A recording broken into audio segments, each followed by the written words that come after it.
"Ma'am," the young officer scoffed, holding the badge like it might stain his skin. "This ID is either a bad joke or you're incredibly lost." His voice oozed sarcasm. Behind him, the guards laughed loud enough to echo.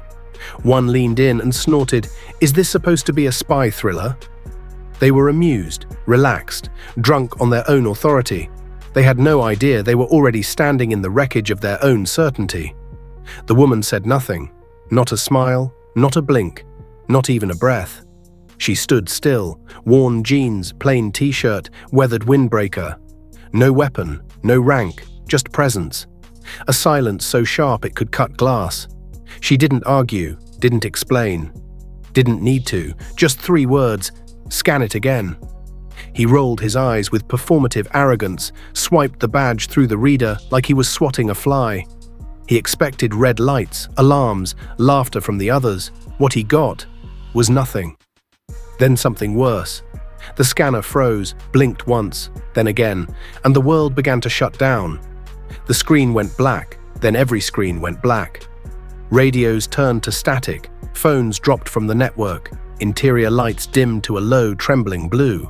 Systems didn't crash, they submitted.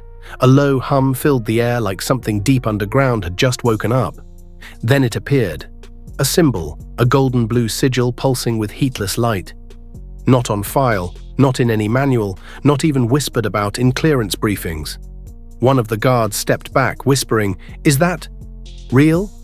Nobody answered. Because nothing made sense anymore. The scanners were locked, emergency lines dead, surveillance blind. This wasn't a glitch, this was obedience. The system hadn't failed, it had recognized her. The officer's smirk cracked. "What? Who are you?" he asked, but it wasn't a question. It was the last thing he had before his voice broke. She stepped forward, slowly, like gravity bent differently around her, and when she spoke, the words didn't rise, they fell. "I'm the one they call when people like you disappear without a trace." Silence. Then they appeared. 2 men in black suits materialized in the hallway, not from a door, not from any entry point. Just there, like they'd been standing in the shadows of reality, waiting for their cue. "Agent Monroe," one said with crisp reverence, "we've been waiting." The officer stumbled back. "She's with you?" The taller man looked through him. "Number, we're with her." And with that, the ladder collapsed, the ranks dissolved, the illusion shattered.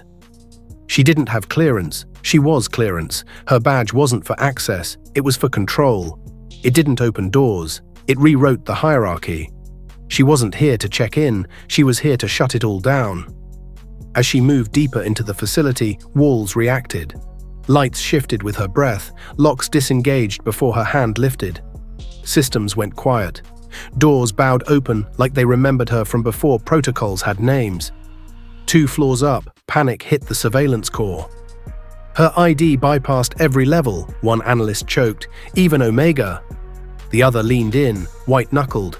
"That's not a badge," he whispered.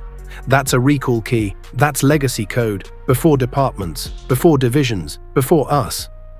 Back in the lobby, the officer who mocked her stood paralyzed, every muscle locked.